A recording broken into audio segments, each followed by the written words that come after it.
Hello friends, welcome to Study Growth Path for the Success. Today we will study Joint Stock Company. Friends, हम forms of business organisation देख रहे हैं जिसके अंदर हमने different type के ऑर्गेनाइजेशंस के बारे में देखा, like sole proprietorship, partnership, Hindu undivided family business, corporative society. इस पर्टिकुलर वीडियो में हम जॉइंट स्टॉक कंपनी के बारे में देखेंगे. So, the term company refers to an association of persons who contribute money or money is worth to a common stock and use it for a common purpose.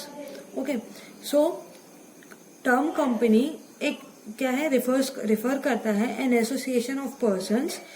Okay, जो लोग ऐसे association of person जो contribute करते हैं for money or money worth to a common stock and use it for a common purpose. Okay, so basically company क्या होती है, एक एसोसिएशन ऑफ पर्सन्स होता है. ओके, या फिर ग्रुप ऑफ पर्सन होता है जो कि कंट्रीब्यूट करता है मनी और मनी इज वर्थ में for a common stock. Okay, एक कॉमन स्टॉक के लिए फॉर कॉमन पर्पस. उन सबका पर्पस सिर्फ एक ही होता है. ठीक है, कंपनी में क्या होता है, company is created by law and affected by law. Okay, company को कोई भी फॉर्म नहीं कर सकता. कंपनी एक पर्टिकुलर एक्ट के अकॉर्डिंग क्रिएट होती है एंड पर्टिकुलर लॉज के अकॉर्डिंग काम करती है. Okay, it is a legal person but with no physical existence. ये भी कंपनी भी एक तरीके का एक इंसान ही है बट उसका कोई फिजिकल एग्जिस्टेंस नहीं है. मतलब उसके हाथ पे नहीं है, उसको हम टच नहीं कर सकते, उसको हम देख नहीं सकते. ओके, ऐसा. तो कंपनी का कोई फिजिकल एग्जिस्टेंस नहीं है बट वो भी एक लीगल एंटिटी है. ओके, सो कंपनी भी हमारी लॉ के अकॉर्डिंग चलती है, उसके भी हर एक रूल्स एंड रेगुलेशंस होते हैं. ओके, तो मतलब हर एक चीज उसका भी फिक्स होता है. ओके, नाउ हम इसके फीचर्स या फिर कैरेक्टरिस्टिक्स देखेंगे. फर्स्ट है an artificial person. Okay, so a company is an artificial person created by law. It can not be seen and touch but it is exist in the eyes of law. Okay, so company को हम company एक creation है, एक मतलब company को create किसके द्वारा किया जाता है, लॉ के द्वारा किया जाता है. ओके, लेकिन हम उसको ना कि देख सकते हैं ना ही हम उसको टच कर सकते हैं. ओके, बट उसका एक एग्जिस्टेंस है in the eye of law. Law की नजरों में वो एक क्या है, आर्टिफिशियल पर्सन है. Okay, it has no physical shape. उसका कोई भी फिजिकल शेप नहीं होता है. Okay, second is voluntary association for profit. Okay, a company is formed for earning profits.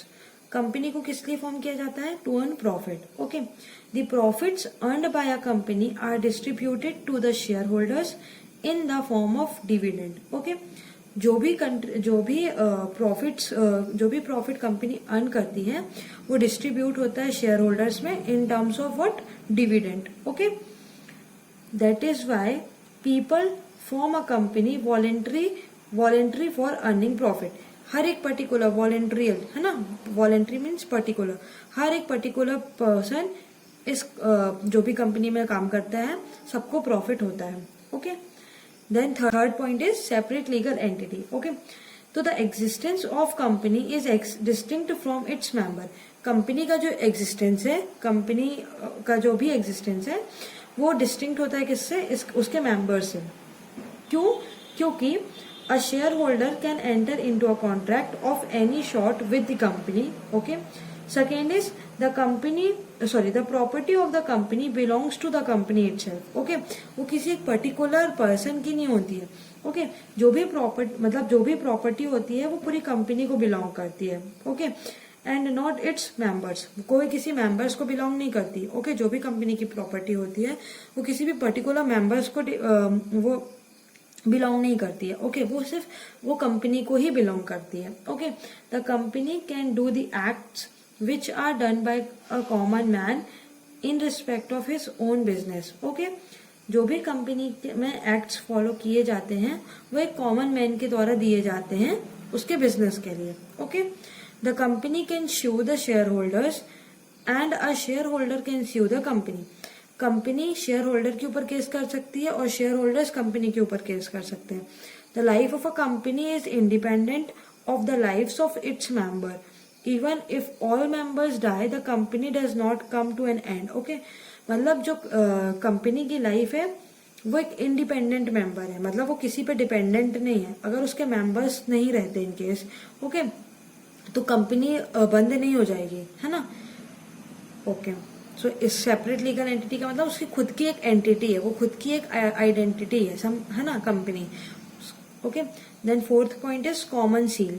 The law requires every company to have a seal with its name on it. Okay, हर एक company का कुछ ना कुछ नाम होता है, कुछ ना कुछ सील होता है। Okay, as the company has no physical form it can not sign in its name on a contract. Okay, मतलब हर एक कंपनी का नाम तो होता ही है, साथ में साथ उस कंपनी को, उस कंपनी से रिलेटेड एक, मतलब उस कंपनी को ओन जो भी कर रहा है वो एक पर्सन होता है, जो कि सारे, मतलब कंपनी तो साइन करेगी नहीं, तो वो person on behalf of company sign करता है। Okay, therefore originally all documents and contracts require affixing of the seal. Okay, so seal, but now most of the transactions are signed by the directors who act as an its agent. Okay, मतलब मैंने जो बताया ना कि company का एक company की तरफ से एक पर्सन होता है, वो उसको क्या बोलते हैं हम, डायरेक्टर, जो कि एक्ट किसकी तरह से करता है, एजेंट की तरह से।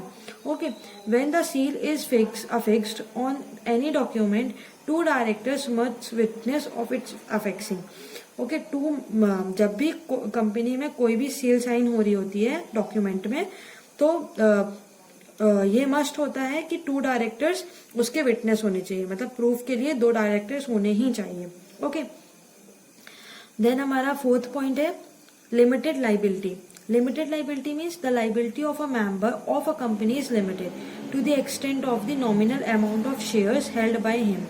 ओके, मतलब इसका मतलब क्या होता है, मतलब जो भी what he stands to lose the money he has invested, he cannot be compelled to pay a single rupee, okay, out of his private property in order to help to meet the company's obligations. Okay, मतलब कोई भी particular member company के loss को पे of नहीं करेगा, है ना।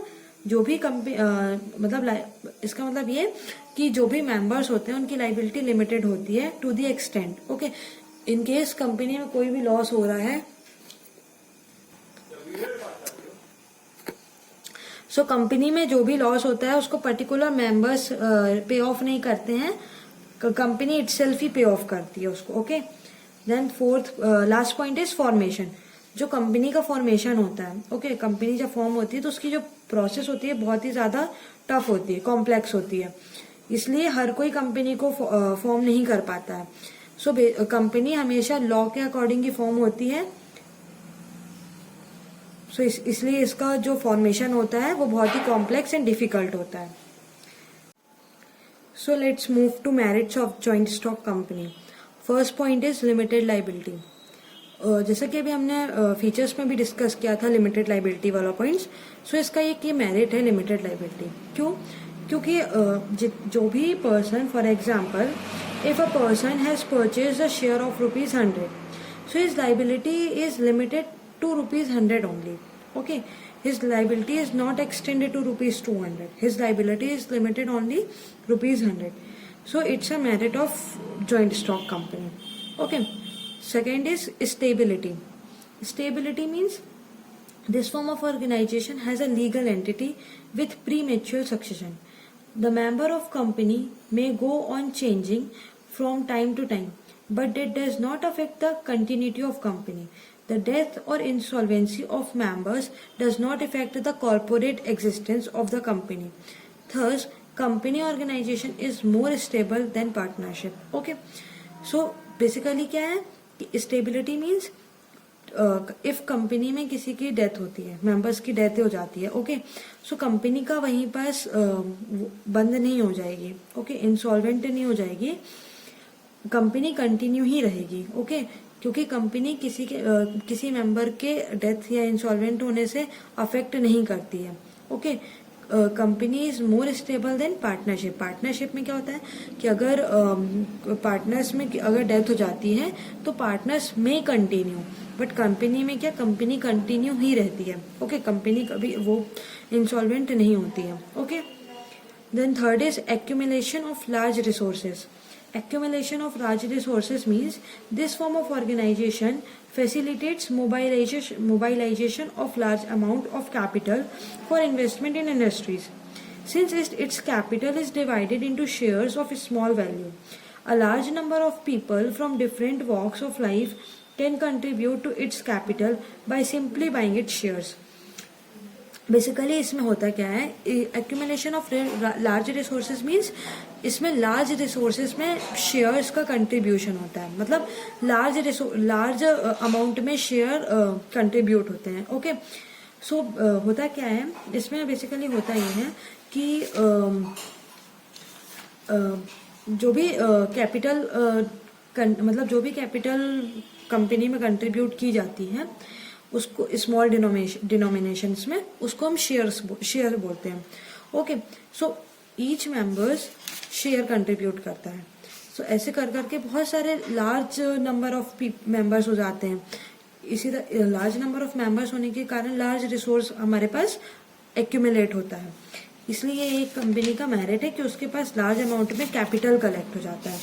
Okay, then fourth point is efficient management.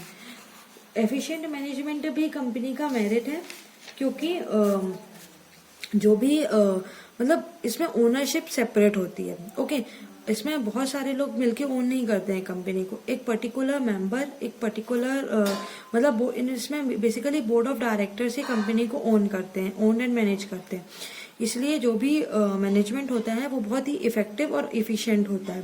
Okay, board of directors भी बहुत एक्सपर्ट्स एंड क्वालिफाइड पर्सन्स होते हैं जो कि बिजनेस फंक्शंस को हमारे मैनेज वो करते हैं, रन करते हैं। Okay, fifth point is transferability of shares. Okay, इसमें क्या शेयर ट्रांसफर हो जाते हैं। ओके, इसलिए ये एक हमारा मेरिट है। Shares of the public company are freely transferable. जो भी पब्लिक कंपनी होती हैं, अभी हम आगे पढ़ेंगे टाइप्स ऑफ कंपनी, उसमें आप देखेंगे private company and public company. तो पब्लिक कंपनी में हमारी ट्रांसफरेबिलिटी ऑफ शेयर्स होता है, वो फ्रीली होता है, मतलब उसमें कोई भी रोक टोक नहीं होती कि नहीं आप शेयर्स को ट्रांसफर नहीं कर सकते। ओके, आप any time at any condition, okay, आप अगर पर्सन को नीड है मनी की तो वो शेयर को ट्रांसफर कर सकता है। तो ये भी एक तरीके से उसका मेरिट हुआ। ओके, देन हमारे let's come to demerits of joint stock company. First है डिफिकल्ट फॉर्मेशन। जैसा कि मैंने आपको ये बताया था फीचर में भी, ये वाला पॉइंट, कि इसका जो फॉर्मेशन होता है वो बहुत ही कॉम्प्लेक्स होता है। ओके, क्योंकि ये बहुत ही ज्यादा रूल्स एंड रेगुलेशन से फॉर्म की जाती है, इसलिए ये काफी कॉम्प्लेक्स होती है। ओके, कोई भी इसको इजीली फॉर्म नहीं कर सकता है। ओके, देन उसके बाद हमारा नेक्स्ट पॉइंट है lack of personal elements. Means a company organisation lacks of personal elements which is a prominent feature of simpler form of business organization. An employee often feels that he is working for a machine, okay, and that is his personal well-being, okay, is second in importance of large profit. Large companies often tend to become even larger, with the result that rules and regulations become more complex and management become further cut offs from labor, with the result that there is no direct relationship between reward and efforts.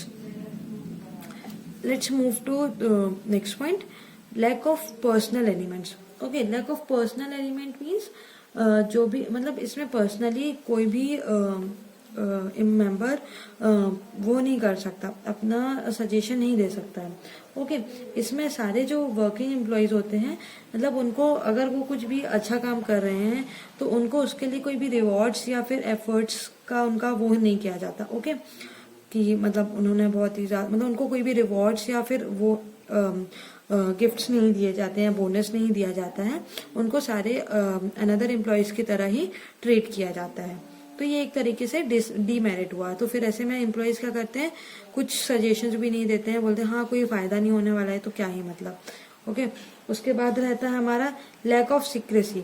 इसमें होता है कि registration registrar करता है हमारा, okay, इसलिए इसमें जो भी हमारे डॉक्यूमेंट्स होते हैं वो रजिस्ट्रार के पास जाते हैं, तो इसलिए मतलब सारे डॉक्यूमेंट्स सारे अकाउंट्स हमारे ओपनली सबको शेयर किए जाते हैं, इसलिए इसमें सीक्रेसी मेंटेन करना बहुत ही ज़्यादा कॉम्प्लेक्स हो जाता है, बहुत ही ज़्यादा डिफिकल्टी होती है, तो उसमें कंपनी में सीक्रेसी मेंटेन नहीं हो पाती है।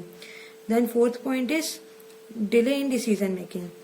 Delay in decision making means decisions में काफ़ी टाइम लगता है, ओके, क्योंकि एक सिंगल पर्सन इसके डिसीजन नहीं लेता। लाइक सोल प्रोप्राइटरशिप में क्या होता था, सिंगल ओनर होता था, सिंगल डिसीजन होता था, ओके, बट इसमें क्या बहुत सारे मेंबर्स होते हैं, बहुत सारे बोर्ड ऑफ डायरेक्टर्स होते हैं, ओके, सो मेंबर सारे लोगों का डिसीजन इक्विवेलेंट होता है, इसलिए उसमें क्या डिले हो जाता है डिसीजन लेने में, तो ये एक डीमेरिट।